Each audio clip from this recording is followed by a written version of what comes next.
नमस्तु भयम। दोस्तों, जैसा कि आप सभी लोग जानते हैं कि 3 फरवरी 2026 यानी मंगलवार को पड़ रही है फाल्गुन मास की कृष्ण पक्ष द्वितीया तिथि। और दोस्तों, यह वह तिथि है जो फाल्गुन मास में पड़ने वाली सबसे बड़ी तिथि है, क्योंकि ये मंगलवार के दिन पड़ रही है और इसका बहुत ही बड़ा और विशेष महत्व होता है। पूज्य गुरुजी ने कहा है कि अगर कभी भी मौका लग जाए और फाल्गुन महीने की द्वितीय तिथि मंगलवार को पड़ जाए तो आप लोगों को एक चुटकी काला तिल वाला उपाय तो अवश्य ही करना चाहिए। इन दोनों का संयोग बहुत ही कम आता है। इसी के साथ में गुरुजी ने अपनी शिव पुराण कथा में बताया है कि इस दिन आपको एक चुटकी काला तिल वाला उपाय तो आपको अवश्य ही करना चाहिए, क्योंकि ऐसा दिन पूरे साल में सिर्फ एक ही बार आता है। और दोस्तों, आप सभी लोग जानते हो कि मंगलवार द्वितीया तिथि का अगर सबसे बड़ा कोई उपाय है तो वह एक चुटकी काला तिल वाला उपाय है। तो दोस्तों, मंगलवार द्वितीया तिथि के दिन आप लोगों को इस एक चुटकी काला तिल वाला उपाय को जरूर करना है। बहुत सारे लोग होंगे जिन लोगों ने इस उपाय को ना किया हो, मतलब पूरा साल निकल गया, उन्होंने किसी भी दिन इस चुटकी काला तिल वाला उपाय को ना किया हो। पर दोस्तों, आपके पास एक आखिरी मौका बचा हुआ है, जो कि 3 फरवरी मंगलवार द्वितीया तिथि के दिन है। इस दिन आप लोगों को इस वाले उपाय को जरूर कर लेना है। भले ही आपने पूरे महीने भर इस उपाय को ना किया हो, पर अगर आपने इस महीने के मंगलवार द्वितीया तिथि के दिन अगर इस वाले उपाय को कर लिया तो आपको इस उपाय को करने का वह फल मिलेगा जिसकी आपने कभी कल्पना भी नहीं करी होगी। इसीलिए आप लोग इस वाले उपाय को एक बार जरूर कर लेना है, ताकि आप लोगों के हाथ से यह मौका ना जा सके और आपको इस उपाय को करने का फल मिल सके। दोस्तों, ये उपाय पंडित जी ने अपनी अभी की ही श्री शिव महापुराण की कथा में बताया है। उपाय को आज हम आपको बहुत अच्छे से समझाने वाले हैं। इस वीडियो को देखने के बाद इस उपाय को समझने के लिए आपको कोई और वीडियो को देखने की जरूरत नहीं पड़ेगी। तो चलिए दोस्तों, उपाय को शुरू करते हैं। देखिए, यह इस फाल्गुन महीने के मंगलवार द्वितीया तिथि के दिन यह इतना खास होता है, इतना महत्वपूर्ण होता है। देखा गया है कभी कभी बड़े बड़े पूजा पाठ अनुष्ठान से जो मनोकामना पूर्ण नहीं होते, वह फाल्गुन महीने की मंगलवार द्वितीया तिथि के दिन एक छोटे से उपाय करने से ही आपकी मनोकामना पूर्ण हो है। और बहुत सारे लोगों ने इस उपाय को किया भी है और उनको इस उपाय को करने का फल भी जरूर मिला है। अगर आप लोग भी इस उपाय को करना चाहते हैं तो आप इस उपाय को पहले अच्छे से समझ लेना, सुन लेना, उसके बाद करना। आपको इस उपाय का फल जरूर मिलेगा। और इस उपाय को कर लेने से आपके घर में चाहे किसी भी प्रकार की दुहक और समस्या क्यों ना चल रही हो, आपको उसका कारण भी नहीं पता है कि भाई ये समस्या किस कारण से चल रही, उसका कुछ भी कारण हो सकता है, जैसे पितृदोष हो सकता है या किसी भी तरह का मंगल दोष भी हो सकता है। तो इस दिन आप लोगों को ये वाला उपाय कर लेना है। ये एक ऐसा उपाय है जिस उपाय को अगर किसी विशेष दिन पर किया जाए तो भाई उस विशेष दिन का जो है वह तो हमें मिलता ही मिलता है, पर हमने उस दिन पर इस उपाय को किया है तो हमें उससे भी बड़ा फल मिलता है और फल बहुत जल्दी मिलता है, क्योंकि आप इस उपाय को बहुत ही बड़े और विशेष दिन पर रहे हो। तो चलिए अब उपाय के बारे में बात करते हैं, लेकिन उससे पहले आप लोगों को यह जानना आवश्यक है कि आखिर ये उपाय किस समय करना है, किसको करना है और कैसे करना है। तो चलिए हम आगे आपको वीडियो में एक एक करके बता देते हैं। लेकिन उससे पहले अगर आप लोग हमारे चैनल पर पहली बार आए हैं या फिर मेरी आवाज आज पहली बार सुन रहे हैं तो हमारे चैनल को सब्सक्राइब जरूर कर लेना और इस वीडियो को लाइक करके कमेंट बॉक्स में श्री शिवाय, नमस्तु भयम, ओम नमः शिवाय जरूर टाइप कर देना। तो दोस्तों, इस एक चुटकी काला तिल वाला उपाय को हमें इस मंगलवार द्वितीया तिथि के दिन कैसे करना है, किसको करना है, किस समय करना है और कहां पर करना है, ये सारे सवालों के जवाब आपको इस वीडियो में मिल जाएंगे। और जो ये वीडियो देखेगा भाई, उसको एक चुटकी काला तिल वाला उपाय जरूर करना चाहिए, क्योंकि इस दिन काला तिल का भी बहुत ही बड़ा और विशेष महत्व होता है। और बात आ जाए एक चुटकी काला तिल वाला उपाय की, तो ये सोने पे सुहागा वाली बात हो जाती है और ये एक बहुत ही बड़ा उपाय हो जाता है इस मंगलवार द्वितीया तिथि का। तो अब दोस्तों, इस एक चुटकी काला तिल वाला उपाय को आखिर करना किसको है, सबसे पहले हम लोग वो बात जान लेते हैं। तो देखो, घर की जो बड़ी माताएं बहनें होती हैं, उन माताओं बहनों में से कोई भी एक बड़ी माता बहन इस वाले उपाय को कर सकती है। और दोस्तों, अगर आप तो अपने घर में से सभी सदस्यों को भी इस उपाय को करवा सकते हैं, अगर किसी व्यक्ति की खुद की कोई मनोकामना है, खुद की कोई दुख और परेशानी है जो कि वो अपने लिए ही करना चाहता है इस वाले उपाय को, तो वो खुद अपने लिए भी कर सकता है। बाकी अगर कोई घर में से ऐसा है जो कि अपने पूरे घर परिवार की सुख और शांति के लिए ये वाला उपाय करना चाहता है, तो भाई वो भी कर सकता है, उसमें भी कोई दिक्कत वाली बात नहीं है। कहने का मतलब है कि इस उपाय को हर एक सदस्य भी कर सकता है और पूरे घर परिवार के सदस्य के लिए घर की बड़ी माताओं बहनों में से कोई एक माता बहन भी कर सकती है। माताएं बहनें अगर घर में उपस्थित ना हो या वो ये वाला उपाय ना कर पा रही हो, तो फिर घर का कोई बड़ा सदस्य भी इस एक छुटकी काला तिल वाला उपाय को कर सकता है, चाहे फिर वो पुरुष ही क्यों ना हो, उसमें कोई भी दिक्कत वाली बात नहीं है। उसके बाद में दोस्तों जो अगला प्रश्न निकल आता है वो ये आता है इस उपाय को लेकर कि आखिर इस उपाय को हमें किस समय करना है, सुबह के समय करना है कि शाम के समय करना है। तो देखो, इस वाले उपाय को आप लोग सुबह के समय भी कर सकते हो और शाम के समय प्रदोष काल में भी कर सकते हो।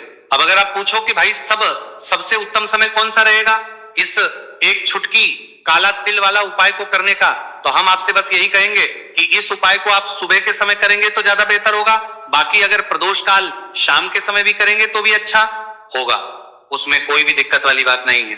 तो अब दोस्तों जो अगली सबसे बड़ी और महत्वपूर्ण बात आती है वह ये आती है कि सुबह अगर हम उपाय को करेंगे तो हमें कितने बजे से लेकर कितने बजे तक के बीच में करना है, और शाम के समय प्रदोष काल में करेंगे तो हमें कितने बजे से लेकर कितने बजे के बीच में करना है। तो देखो, सुबह जितनी जल्दी हो सके आप उपाय को करने की कोशिश करना कि अगर किसी कारणवश लेट भी हो जाओ, थोड़ी देर भी हो जाए, तो 10 या 11 बजे तक भी आप उपाय कर लेना, पर 12 बजे से ज्यादा देरी ना हो, ठीक है, इस बात का ध्यान रखना। उसके बाद में दोस्तों अगर शाम के समय प्रदोष काल की बात करें, प्रदोष काल का जो समय है होता है वो शाम के 6 बजे से शुरू हो जाता है। मतलब शाम के 6 बजे से लेकर 7 बजे के बीच का जो समय होता है, ये समय प्रदोष काल का समय होता है। तो आप उपाय को 7 या 8 बजे के बीच में भी कर सकते हो। मतलब शाम के 6 बजे से रात 8 बजे के बीच में आप कभी भी इस वाले उपाय को कर सकते हो, उसमें कोई भी दिक्कत वाली बात नहीं है। देखिए, यदि आपके जीवन में संकट बहुत ही अधिक चल रहे हो, समस्याएं बहुत ही अधिक चली हो, एक एक रूप खर्च करने आपको बस ओढ़ रहा है, भूमि से जुड़ी हुई कोई भी समस्या हो, या फिर आपके विवाह से जुड़ी हुई कोई भी समस्या हो, या आपके व्यापार से जुड़ी हुई कोई भी समस्या हो, तो आपकी यह सारी समस्या इस मंगलवार द्वितीया तिथि के दिन समाप्त होने वाली है। तो चलिए दोस्तों जानते हैं उस विशेष उपाय के बारे में। देखिए, इस वीडियो में हम पूज्य गुरुजी द्वारा बताए गए 3 बहुत ही चमत्कारिक उपायों के बारे में जानेंगे। देखिए, ये जो उपाय है आपके जीवन से दुर्भाग्य का तो अंत करेंगे ही, साथ ही साथ यदि आपके जीवन में धन की समस्या चल रही है तो वह सभी भी आपकी समाप्त हो जाएंगी। देखिए, गुरुजी ने बताया है कि जब भी मंगलवार द्वितीया तिथि का दिन पड़े तो हमें कर्ज मुक्ति के लिए कुछ उपाय करने चाहिए। इसी के साथ हमें धन प्राप्ति, भूमि से जुड़े कार्यों और विवाह के लिए भी उपाय करने चाहिए। तो चलिए दोस्तों जानते हैं गुरुजी द्वारा बताए गए सबसे पहले उपाय के बारे में। देखिए, यह उपाय विशेषकर उन लोगों को करना है जिनकी भूमि से जुड़ी कोई भी समस्या चल रही हो, यानी कि उनकी भी जमीन से जुड़ी हुई समस्या चल रही है, यानी कि जो लोग मकान खरीदना चाहते हैं, या फिर उनका खेत से जुड़ा कोई भी केस चल रहा है, या फिर जिनके भी विवाह में विलंब हो रहा है, या फिर जिन भी लोगों के जीवन में कर्ज बहुत ही अधिक बढ़ने लगा है, कर्ज जो है वह चुका नहीं पा रहे हैं, तो गुरुजी ने कहा है कि ऐसे लोगों को यह उपाय करना चाहिए। देखिए, इस उपाय के लिए आपको थोड़े से काले तिल ले लेने हैं। देख, आपको मात्र 1 चुटकी काले तिल ले लेने हैं। इसी के साथ में आपको थोड़ा सा शहद ले लेना है। फिर सबसे अंत में आपको 1 लोटा शुद्ध जल ले लेना है। तांबे के पात्र के अंदर आपको अपने घर से शुद्ध जल ले लेना है और इन सभी सामग्रियों को आपको लेकर के पहुंच जाना है भगवान शिव के मंदिर में। देखिए, पूज्य गुरुजी ने बताया है कि इस उपाय को आप सुबह से लेकर के शाम तक किसी भी समय में कर सकते हैं। देखिए, मंदिर पहुंचने के आप जो काले तिल लेकर के गए थे उनमें आपको थोड़ा सा शहद लगा लेना है। देखिए, आप जो शहद लेकर के आए हैं उस शहद में आपको ये काले तिल अच्छे से डुबो देना है, और शहद से युक्त ये जो काले तिल हैं इन्हें आपको शिवलिंग पर अर्पित कर देने हैं, या फिर आपको शिवलिंग के चारों तरफ अच्छे से काले तिल का लेपन कर देना है। पूज्य गुरुजी ने बताया है कि लेपन करते समय यदि आपके जीवन में कर्ज से जुड़ी समस्याएं चल रही हैं, लेपन करते समय आपको आर्यन मुक्तेश्वर महादेव का स्मरण करना है, या फिर आपके जीवन में विवाह से संबंधित या फिर जमीन से संबंधित कोई भी समस्या चल रही है तो फिर आपको मंगलेश्वर महादेव का स्मरण करना है। इसके बाद जो आप जल लेकर के आए हैं उसे आपको धीरे धीरे शिवलिंग पर अर्पित कर देना है, तथा आपको लगातार शिव महापुराण के मूल मंत्र श्री शिवाय नमस्तुभयम इस मंत्र का जाप करते रहना है। पूज्य गुरु जी ने बताया है कि सिर्फ एक मंगलवार द्वितीया तिथि यह उपाय करके देखना और आप स्वयं देखेंगे कि 2 से 3 महीने के अंदर आपके जीवन से जुड़ी हुई जो भी समस्याएं हैं, बस सभी समस्या बहुत ही जल्द महादेव की कृपा से दूर होने लगेगी। तो दोस्तों, इस प्रकार से आपको यह पहला उपाय ना है। अब हम जानते हैं दूसरे विशेष उपाय के बारे में। देखिए, इस उपाय के लिए आपको एक प्यारी सी बेलपत्र ले लेनी है, इसी के साथ में 1 लोटा शुद्ध जल लेना है तांबे के पात्र के अंदर, और इसी के साथ में आपको थोड़ा सा शहद ले लेना है। देखिए, मंगलवार का दिन है और मंगलवार द्वितीया तिथि के दिन यदि हम शहद का उपाय करते हैं तो इससे महादेव हमसे बहुत ही अधिक प्रसन्न होकर के हमारी मनोकामना को परिपूर्ण करते हैं।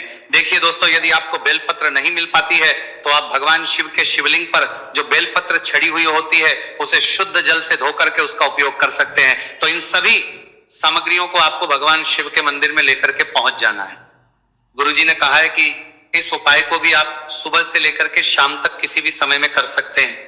देखिए, मंदिर पहुंचने के बाद आपके पास जो एक बेलपत्र है और बेलपत्र की जो सबसे बड़ी वाली पत्ती होती है और उसकी जो चिकनी साइड होती है उस पर आपको अच्छे से शहद का लेपन कर देना है, यानी कि बेलपत्र की बड़ी वाली पत्ती पर, पूरी ही पत्ती पर अच्छे से शहद लगा देना है। अब देखिए, ये जो बेलपत्र है इसे आपको अपने सीधे हाथ की हथेली पर रखना है और आपके जो भी कार्य अटक रहे हैं, देखिए बहुत से लोग ऐसे होते हैं जो अपने नौकरी को प्राप्त करने के लिए सालों से तैयारी करते हैं लेकिन उनको नौकरी नहीं प्राप्त हो पाती है।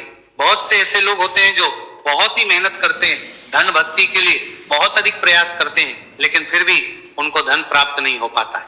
तो गुरुजी ने बताया है कि जब भी आपको अपने कार्यों में सफलता ना मिले तो फिर आपको मंगलवार के दिन इस उपाय को अवश्य करना चाहिए। देखिए, अब आपको जिस भी कार्य में सफलता प्राप्ति करनी है उस कार्य को सफल बनाने के लिए आपको महादेव से प्रार्थना कर लेनी है, और फिर ये जो एक बेलपत्र है इसे आपको भगवान शिव के शिवलिंग पर अर्पित कर देनी है। देखिए, बेलपत्र की चिकनी साइड जिस पर आपने शहद लगाए है वो शिवलिंग से स्पर्श रहेगी और इसकी जो डंडी है वो आपको जलाधारी की ओर रखनी है। इस प्रकार से आपको ये बेलपत्र अर्पित कर देनी है।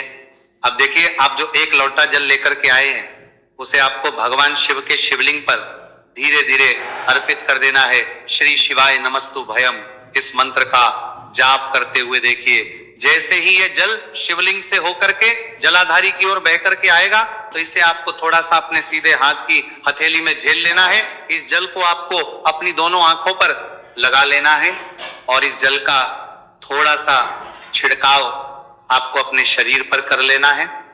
पूज्य गुरुजी ने बताया है कि जब भी हम मंगलवार के दिन शहद वाली बेलपत्र शिवलिंग पर अर्पित करते हैं तो इससे हमें महादेव हर कार्य में सफलता प्राप्त करवाते हैं।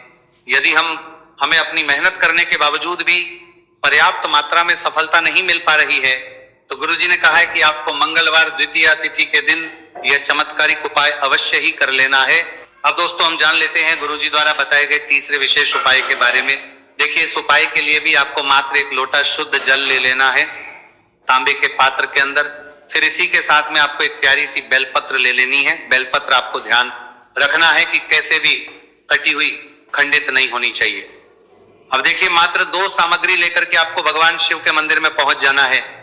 पूज्य गुरुजी ने बताया है कि यह उपाय विशेषकर उन लोगों को करना है जिनकी कोई भी विशेष मनोकामनाएं जो कई दिनों से परिपूर्ण नहीं हो पा रही है, चाहे वो विवाह से संबंधित हो, नौकरी से संबंधित हो, व्यापार से संबंधित हो, चाहे किसी भी प्रकार की मनोकामना है जो परिपूर्ण नहीं हो पा रही है, तो उसके लिए आपको यह उपाय करना है। देखिए, इस उपाय को भी आप सुबह से की शाम तक किसी भी समय में कर सकते हैं। देखिए, मंदिर पहुंचने के बाद सबसे पहले तो आप बेलपत्र लेकर के आए हैं, उसे आपको अपने सीधे हाथ की हथेली पर रखना है और आपको महादेव से प्रार्थना करनी है कि हे मेरे महादेव, मेरी ये जो मनोकामनाएं बहुत दिनों से अधूरी है, मैंने कई प्रकार के उपाय कर लिए हैं, कई प्रकार के व्रत कर लिए हैं, लेकिन अभी तक मेरी मनोकामना परिपूर्ण नहीं हो पाई है। तो उस मनोकामना को परिपूर्ण करने के लिए प्रार्थना करनी है और ये एक बेलपत्र आपको शिवलिंग पर अर्पित कर देनी है। देखिए बेलपत्र की जो चिकनी साइड है वो शिवलिंग से स्पर्श रहेगी और इसकी जो है वो आपको जलाधारी की ओर रखनी है। इस प्रकार से आपको यह बेलपत्र अर्पित कर देनी है। इसी प्रकार से आपको यह बेलपत्र अर्पित करनी है। अब देखिए आप जो एक लोटा शुद्ध जल लेकर के आए हैं, इसे आपको धीरे धीरे शिवलिंग पर अर्पित कर देना है। इस मंत्र का जाप करते हुए देखिए, जल अर्पित करते हुए आपको कम से कम 11 बार श्री शिवाय नमस्तु भयम या फिर ओम नमः शिवाय इस मंत्र का जाप कर लेना है। पूज्य गुरुजी ने बताया है कि जो भी व्यक्ति 3 फरवरी मंगलवार द्वितीया तिथि के दिन शिवलिंग के सामने इस उपाय को करता है तो उसकी जो भी मनोकामना है वह महादेव की कृपा से निश्चित ही परिपूर्ण हो जाती है। तो दोस्तों, यह थे पूज्य गुरुजी द्वारा बताए गए कुछ बहुत ही खास उपाय। अगर आपको जानकारी अच्छी लगी हो तो वीडियो लाइक करिएगा। मिलते हैं फिर एक नए वीडियो के साथ। श्री शिवाय नमस्तु भयम, श्री शिवाय नमस्तु यम, हर हर महादेव। दोस्तों, 2 फरवरी फाल्गुन मास सोमवार प्रतिपदा तिथि के दिन शिवलिंग से चुपचाप उठा लाना। ये गुप्त और चमत्कारी चीज जीवन के हर कष्टों से तुरंत मिल जाएगी। आपको मुक्ति, आपकी हर मनोकामना होगी पूरी। दोस्तों, भगवान शिव जी के आशीर्वाद से आप बन जाओगे, करोड़पति खुशियों से भर जाएगा। आपका घर वर्षों में मिलता है, ऐसा अद्भुत सुनहरा मौका। दोस्तों, आपकी जानकारी के लिए बता दें, इस बार 2 फरवरी फाल्गुन मास सोमवार प्रतिपदा तिथि के दिन पड़ने वाला जो सोमवार का दिन है, ये हमारे हिंदू धर्म में